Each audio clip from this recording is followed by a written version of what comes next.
Welcome back to another episode of the Crypto Serpent, and if you do enjoy the videos, don't forget to hit the like and subscribe button. Here is why XRP doesn't need centralized crypto exchanges. I'm going to be talking about something that has been going around the internet for quite some time, and we're going to talk about the logistics of it, how this can all unfold. Because if it does unfold in this particular matter, my oh my, do we hold something very rare. Now, there's been a lot of talk about how XRP is selling tokens to institutions, to banks that are going to be using the XRP token on a daily basis. These organizations are not going to be selling their tokens. They're going to hold their tokens because they're going to use them, which then will lead to a point in time where the tokens that you and I hold, however many that is, are actually going to start to become rare, because all the institutions are going to have their tokens. They're not going to be selling them because they're going to be using them for the on-demand liquidity, which means that our tokens become even more rare. Now, can this lead to one day, I'm not talking about today or tomorrow or next month, I'm talking one day, where the day comes that XRP doesn't even need centralized exchanges anymore? It could. It really genuinely could. On XRP and XRP Ledger built modular ecosystem, it has reported reaching an important milestone on its ramp solution. The project stated that 500 US citizens were able to purchase XRP for their non-custodial wallets directly via fiat, thanks to on XRP and Banxa joint service. The total volume of XRP purchased through this on-ramp service equals $500,000 US without using an exchange. So they've passed $500,000 USD in bought XRP through the on-ramp solution. Now, given how this all works,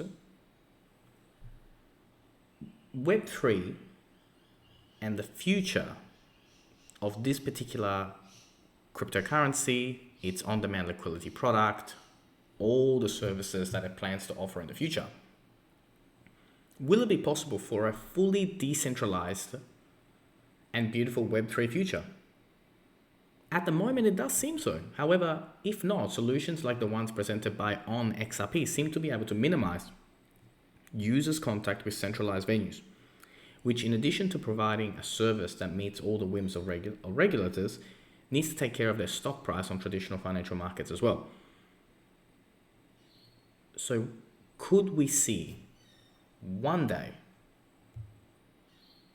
all the banks and institutions that use XRP continue to hold and never sell, and our tokens become so rare that the price that they will get to one day will be absolutely astronomical?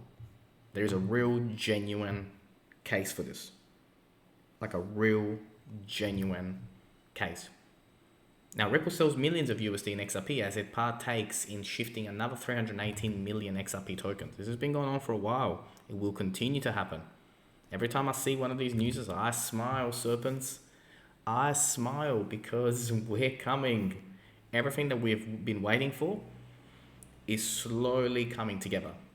All the pieces of the puzzle are starting to come. Now, Crypto Tony predicts tidal wave of evidence in Ripple and XRP suit when summary judgment motions go public. John Deaton believes new evidence will be revealed in the US Security and Exchange Commission lawsuit against Ripple, a case that was filed December 2020. He reckons that, when the summary judgment motions are public, we will see evidence we are currently unaware of, including testimony from Brad Garlinghouse, Chris Larson, David Schwartz, and former Ripple employees. It includes testimony from Hinman and other SEC officials as well. I predict we will also see why it was so important for XRP holders to be heard. Will the SEC specifically argue XRP, the token itself, the embodiment of all promises and efforts made by Ripple starting in 2012 and continuing today, and therefore XRP are securities? I can't see this. I can't see this going too much longer, serpents. I really can't. I do believe that we're coming towards the end because this case never made sense. Now, Binance calls XRP Ledger the first major blockchain to be certifiably carbon neutral. Binance has been in the news because of XRP. Like, out of nowhere, they've sort of come out going, yeah, we like this. So much so that Binance are offering XRP rewards to traders. And here's how to get your crypto as well. So go and research about this because you can actually earn some XRP on the chain. But there's a couple of things you got to do on there.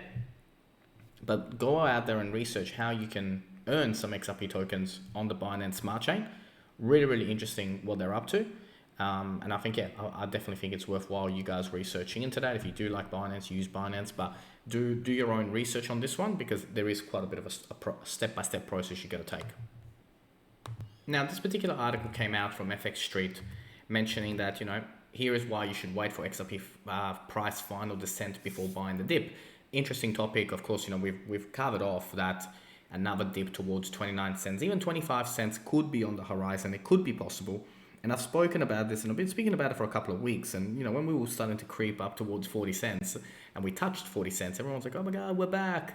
We weren't back. So I do agree with FX Street. If you have the patience to hold, to wait, then it does make sense to wait for this. Now, it's a catch-22 because what if it doesn't happen? Like, what if we get a huge news come out about the case and, the price skyrockets? So always be careful. Right, you got to make the decision by yourself. No one can do it for you because yes, you can wait for a better entry price, but you could also miss the boat. So dollar cost average is always what I do because I'm never going to time the market right. I don't plan to time the market right. I would rather be in than miss the boat. Some interesting discussions here. Let's have a listen to this. So to the extent a stablecoin is backed by sovereign currencies of leading nations, that's certainly an improvement over crypto assets, I would say. But nonetheless, where does the credibility come from? It comes from that sovereign currency that is the backstop. The thing is, existing sovereign currencies are issued with the benefit of the public in mind. The potentially fast and wide adoption of a global stablecoin, potentially a global currency governed only by the incentives of a private company, is something that will deserve and will receive the highest level of regulatory expectations. Now, where XRP could come into play potentially is when you're looking at cross-border CBDCs. So when you have a digital dollar and you have a digital, real, or digital pound, you obviously need to have some way to interact cross-border. Yeah. So I think the BIS call this a multi-CBDC model.